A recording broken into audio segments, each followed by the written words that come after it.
पति, पत्नी और नौकरानी। शीतल और अभिमन्यु की शादी को 5 साल हो चुके थे, लेकिन अभी तक उनका कोई बच्चा नहीं हुआ था। इसकी वजह से शीतल और अभिमन्यु परेशान रहते थे, लेकिन उन दोनों से ज्यादा परेशान थी शीतल की सास, यानी अभिमन्यु की माँ जानकी देवी। जानकी देवी चाहती थी कि जल्दी से जल्दी उनकी गोद में पोता या पोती आ जाए, और इसीलिए वो अपनी बहू शीतल को लेकर एक दिन हॉस्पिटल पहुंची। डॉक्टर मैडम, जरा ठीक से चेक करके बताइए ना। कई बड़े बड़े डॉक्टर को दिखाया है, लेकिन मेरी बहू माँ ही नहीं बन पाती। मैंने शीतल को बहुत अच्छे से चेकअप किया है। देखिए, बात यह है कि शीतल के अंदर माँ बनने की कैपेसिटी नहीं है। ये आप क्या कह रही हैं डॉक्टर साहब? कोई तो इलाज होगा ना, कोई दवाई दे दीजिए। देखिए, कुछ प्रॉब्लम ऐसी होती है जिनका कोई ट्रीटमेंट नहीं होता। आई एम सॉरी टू से, लेकिन शीतल कभी माँ नहीं बन सकती, क्योंकि उसके यूट्रस में अंदर से ही कुछ प्रॉब्लम है। घर आने के बाद क्या हुआ माँ? कहाँ लेकर गई थी आप शीतल को? अरे कहाँ लेकर जाती, डॉक्टर मैडम के पास ले गई थी, लेकिन तेरी बीवी तो कभी माँ बन ही नहीं सकती। मम्मी जी, इसमें मेरी क्या गलती? अगर अंदर से कोई प्रॉब्लम है तो उसमें मैं भी कुछ नहीं कर सकती। जानती हूँ, ये बात डॉक्टर के मुंह से सुन चुकी हूँ। अब दोबारा मेरे सामने इस बात का गाना मत गा। अरे माँ, परेशान होने की जरूरत नहीं है, हम सोचते हैं ना कुछ। अरे क्या सोचेगा तू? जब डॉक्टर कह चुका है कि तेरी बीवी माँ नहीं बन सकती, तो बता क्या सोचेगा तू? कहाँ से लाएगा बच्चा? माँ, ये तो मैं भी नहीं जानता। अभिमन्यु, क्यों ना हम अनाथ आश्रम से एक बच्चा गोद ले आए? क्या फर्क पड़ता है बच्चा हमारा हो या गोद लिया हुआ?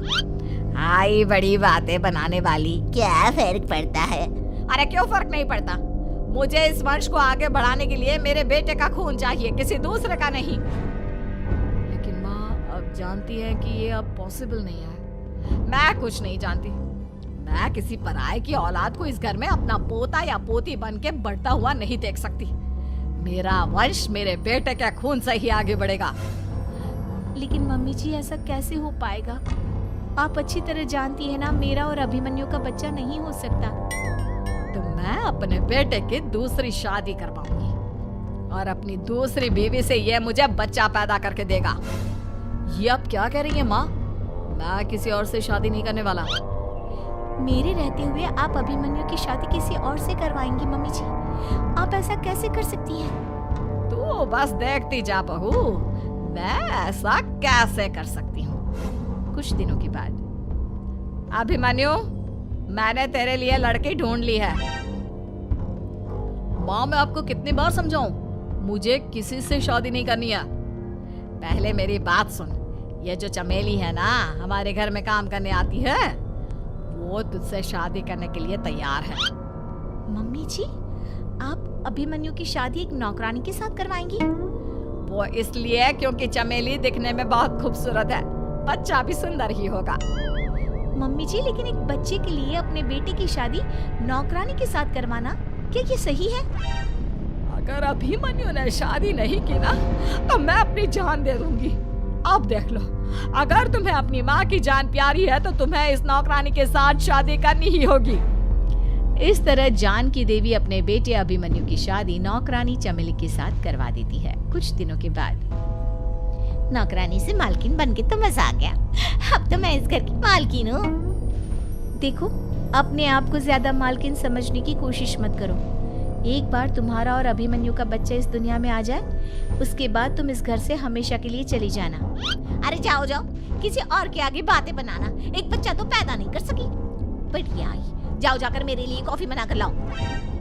नौकरानी मैं हूँ या तुम? मम्मी जी, देखिए ना शीतल मुझसे किस तरह से बात कर रही है। शीतल, तुम्हें पता है ना चमेली प्रेग्नेंट है, मेरे बेटे के बच्चे की माँ बनने वाली है। वो जैसा कहती है वैसा करो। लेकिन मम्मी जी, वो मुझे नौकरों की तरह ट्रीट कर रही है। अरे तो करेगी ना, वैसे भी बहू तुम हो किस काम की? एक बच्चा तो पैदा नहीं कर सकती। जाओ अब घर के सारे काम करो और चमेली को आराम करने दो। थैंक यू मम्मी जी, भगवान आपका भला करे। आप नहीं होती तो मैं नौकरानी से महारानी कैसे बनती। देखो, तुम्हें जो चाहिए सब मिलेगा। खूब खाओ मजे की जिंदगी जियो, लेकिन बस मुझे एक बच्चा पैदा करके दे दो। कुछ दिनों के बाद, मम्मी, बच्चे के लिए आपने मेरी शादी चमेली के साथ करवा तो दी, लेकिन दिन और रात का चैन मिट गया है। सारा दिन शीतल और चमेली की बहस चलती रहती है। अब शीतल को इस घर में रखने से क्या होगा? मैं तो कहती हूँ उसे घर से निकाल दो, है भी किस काम की। मैं ऐसा नहीं कर सकता माँ, वो मेरी पत्नी है, उससे बहुत प्यार करता हूँ मैं। तुम्हारी पत्नी चमेली है, चमेली, उससे प्यार करो। अरे तुम्हारे बच्चे को जन्म देने वाली है वो। अभिमन्यु, मैं खुद ही इस घर से चली जाती हूँ। वैसे भी अपने ही घर में नौकरों की तरह रहकर परेशान हो चुकी हूँ। घर की नौकरानी मेरे ऊपर हुक्म चलाती है, वो तुम्हारी पत्नी बन चुकी है। अब मेरा इस घर में क्या काम?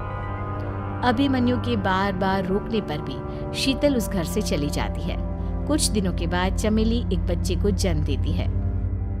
भगवान ने मेरी सुन ली, मेरे बेटे का घर भर गया, उसका अपना बच्चा इस दुनिया में आ गया। मम्मी जी, बच्चे को हाथ लगाने से पहले मेरी एक शर्त तो सुन लो। तुम कहना क्या चाहती हो चमेली? आपकी मम्मी को बहुत शौक था ना अपने पोते को खिलाने का। अब देखो, इस दुनिया में हर चीज की कोई ना कोई कीमत तो होती है।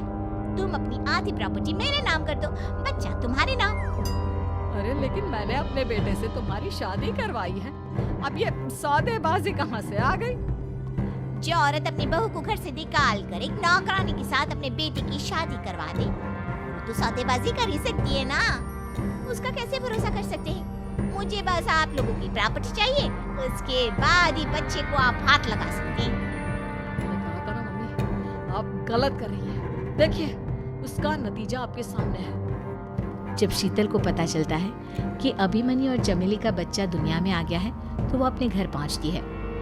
अभिमन्यु, कहाँ है आपका बच्चा? क्या मैं उसे देख सकती हूँ? कुछ भी मत पूछो शीतल, माँ की हुई एक गलती हम लोगों पर भारी पड़ रही है। वो नौकरानी अपनी औकात पर आ गई है और अब हमसे अपनी आधी प्रॉपर्टी मांग रही है, वो भी बच्चे के बदले में। एक बात कहूँ अभिमन्यु, आप उससे कुछ भी देने से मना कर दो। अरे कैसी बात कर रही हो? मेरे बेटे की औलाद है उसके पास, ऐसे कैसे मना कर दे? मम्मी जी, वो अभिमन्यु का बच्चा नहीं है, वो चमेली और उसके बॉयफ्रेंड का बच्चा है। ये तुम क्या कह रही हो शीतल? ये देखिए वीडियो। चमेली और उसका बॉयफ्रेंड आपस में बातें कर रहे हैं कि उन दोनों ने मिलकर आपको बेवकूफ बनाया है और अब इस बच्चे के बदले आपसे प्रॉपर्टी भी हड़प लेंगे। हे भगवान, ये मुझसे क्या हो गया? ना तो बच्चा मिला और अपने बेटे की नौकरानी के साथ शादी करवा दी, सो अलग। अब क्या होगा? मुझे माफ कर दो शीतल, मेरी वजह से तुम्हें बहुत तकलीफ हुई है।